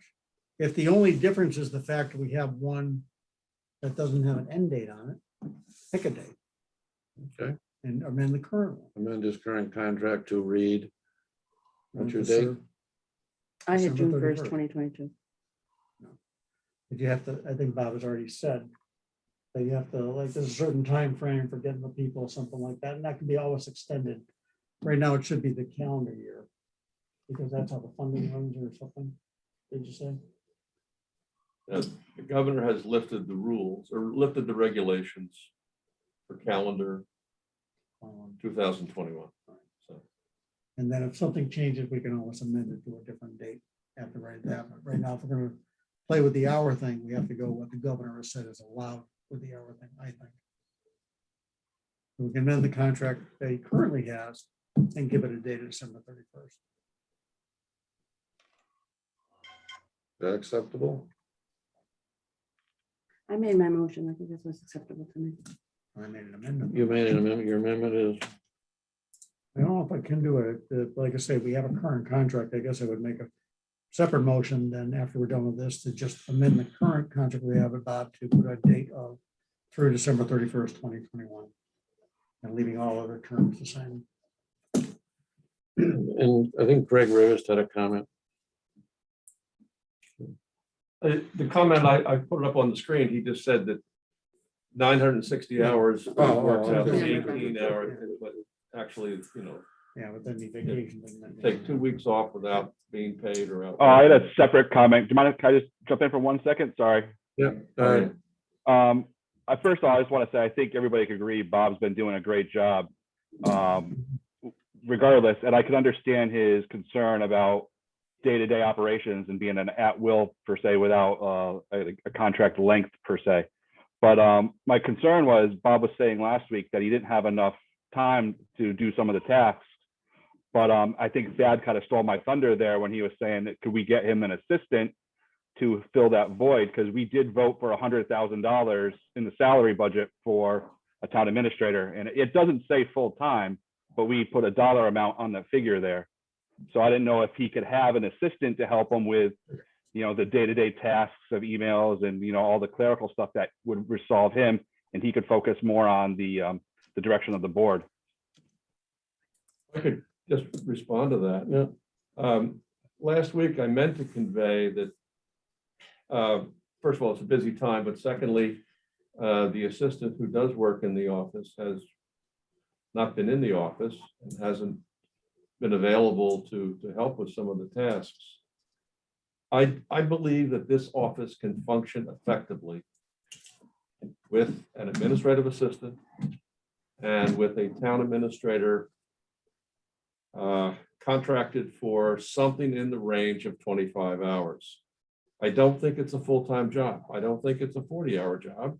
I don't think it's a 35-hour job. We're talking about a community of 5,100, very busy, but nevertheless, as I haven't had any restrictions, I've been ranging from 22, 23 hours to like 27, I think. Mhm. So I think the work can be done in that amount of time, but I can't do it all. We have had, a loss of our assistant here for a while, and that has presented some problems, I guess. And we also have a temporary helpline if you need to bring somebody in as well. So, yeah. All right, Mr. Glover's motion is, We bring up the second motion. Move that the board you offer, want to, how do we do No, that? I'm saying we'll see what happens after this one. Okay, all right. Like I I move said, that the board offer Bob Markle a contract as town administrator for 25 hours per week at his current rate, effective immediately through June 1st, 2022. I seconded it. And you seconded it. Okay. All in favor of the motion? Aye. Aye. No, Then you have to decide that. Whether you want it or not. I have no desire to leave the town of Hampden. I find the work rewarding. I don't say that I'm going to work. I say I'm going to the office because there's a lot of interesting activity going on here. And I enjoy working with our staff and so forth. So I enjoy the work a lot and would like to continue the work. This board has every right to act in the interest of the town and hire a full-time person when you decide to do that. Mhm. I don't object to that. I think it makes sense for the town to act in its own interest as you perceive them. I just wanted to know if I'm going to be here, yes, I would remain enthusiastically if this is going to come to an end, I, frankly, Mhm. would like to continue working in this way. And so I will respond to communities that have an interest in having an interest. Um, Mr. Chair, I'd like to make a point here that you and I appointed Bob as interim town administrator. We felt he was the best guy that came before us with his experience, et cetera. Nothing has changed my opinion of that. But Bob came before us, he was quite clear. This is an interim job for me. This is what I do. I am the guy who comes riding in, takes the reins, holds it for you until the next chapter in your useful life, if you will. So I thought that the action of putting a date on his current contract would have been appropriate for the thing. Especially I do go back to the fact that I think this was a little beyond something that just happened on the agenda. And I really not consistent with how this board operates. Point I'll read taken. about, but I'll read about it later. Point taken. Okay. So we have any selectmen reports? I attended the Capital Planning Commission, Capital Planning Committee meeting Tuesday night with Bob. I think the biggest focus they had, Thad, if you're still on, was that going forward, they recommend back to the selectmen that the selectmen appoint a fire station review committee.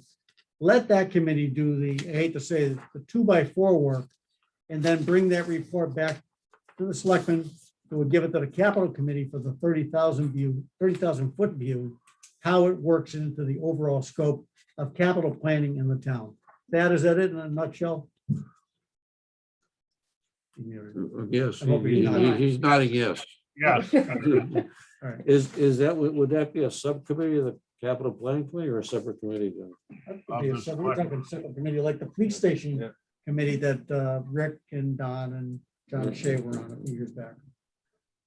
Which I think, and you've done some research on how those committees can be appointed.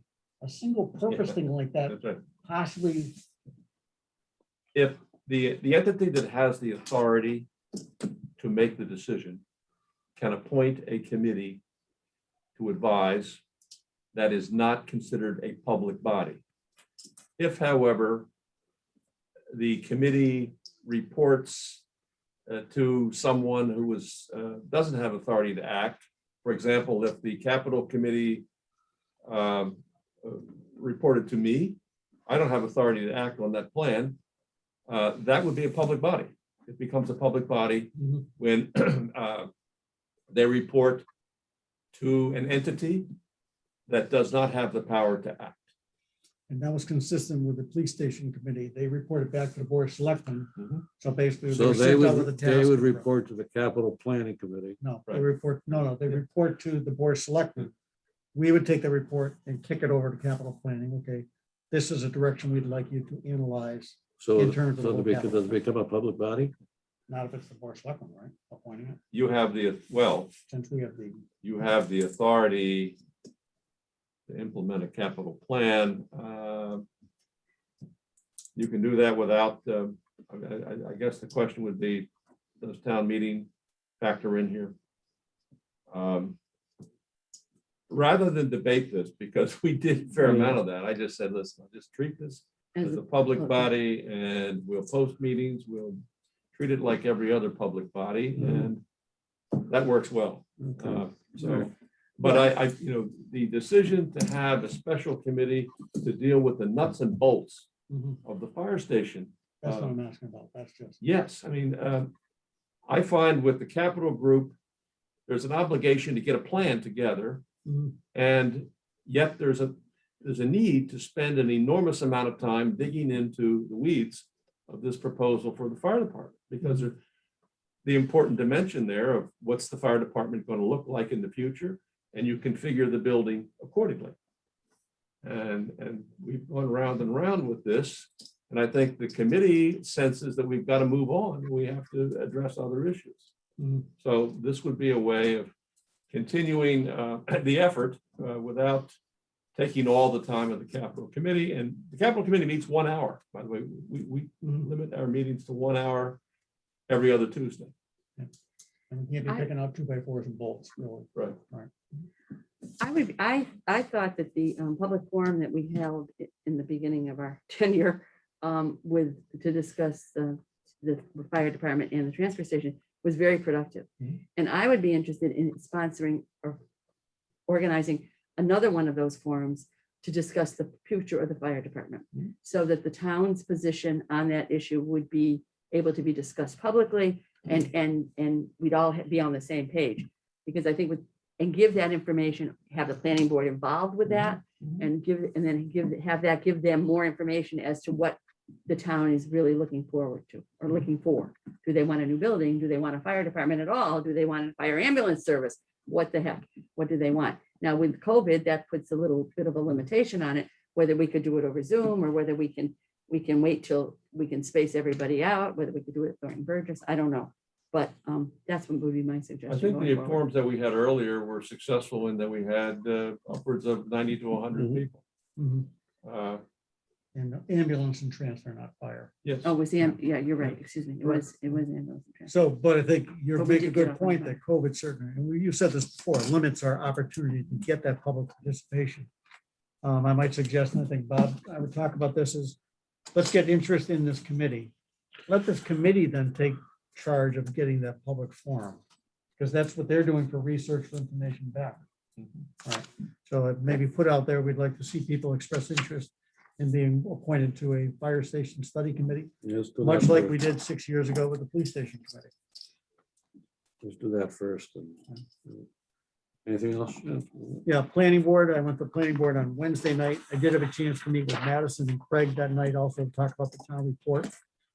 They're going forth looking for pictures, cover things, organization as well.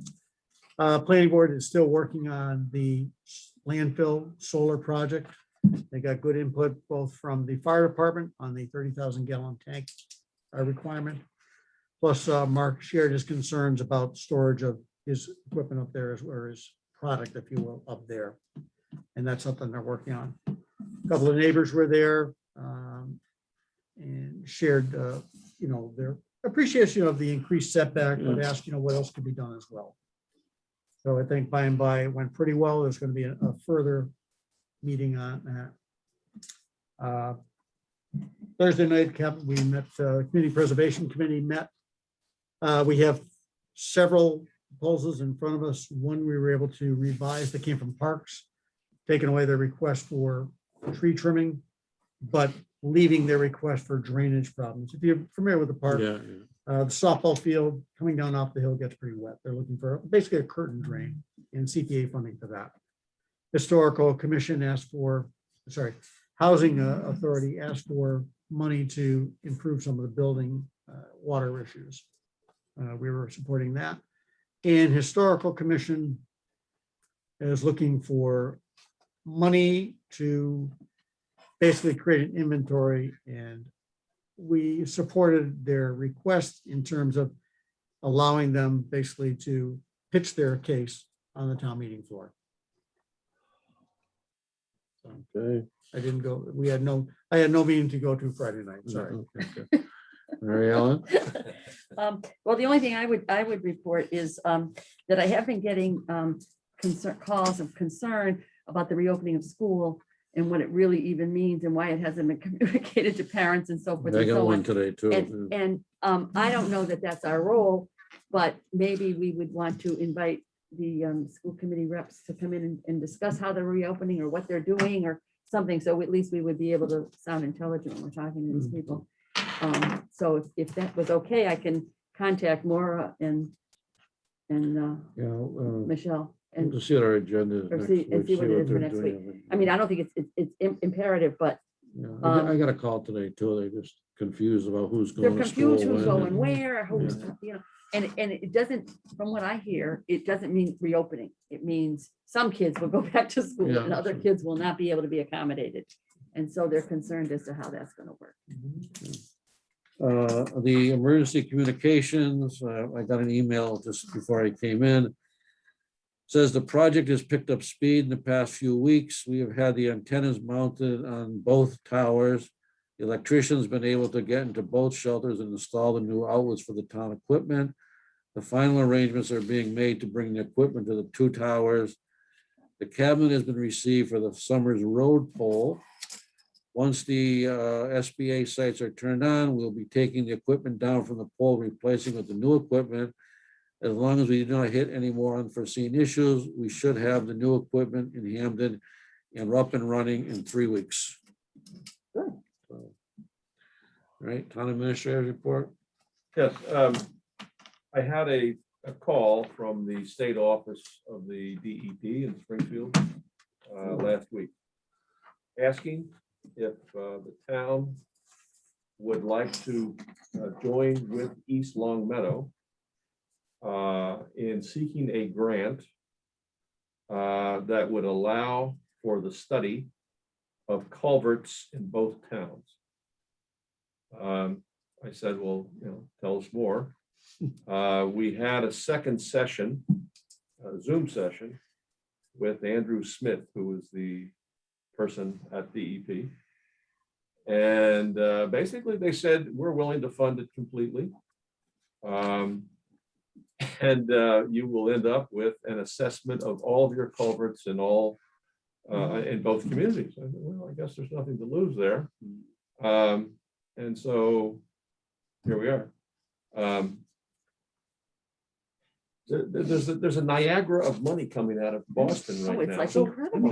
This would be, the same. I mean, they're tied to a sewer system and our culverts go into the. Go in my backyard. Yeah, now, does this help us? Your with our- yard. No, but does this help us with our stormwater requirements in terms Maybe, of huh? assessment? Maybe, Or probably. maybe we might be able to cut back some of the money we Might have. find that, now. yeah, So it Well, sounds like a great thing. yeah. as far as I can see, there's really nothing to But lose. the stormwater has to do the same thing. You have to That's my look at point. So if everything. that we Right, can exactly, use that, we can. exactly. Yeah, and we had a second session, a third session with regard to the whole business of cooperating with communities in the area to seek a replacement for Lori McCool as our public health agent, Mhm. as well as to discuss having a public health nurse that would serve several communities.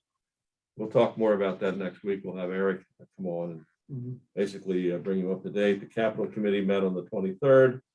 I did go to the planning board session last Wednesday. It's continued this Wednesday. What I think is significant about it, it's a hybrid meeting. We're doing it over Zoom, and we're also in the auditorium allowing people to come in.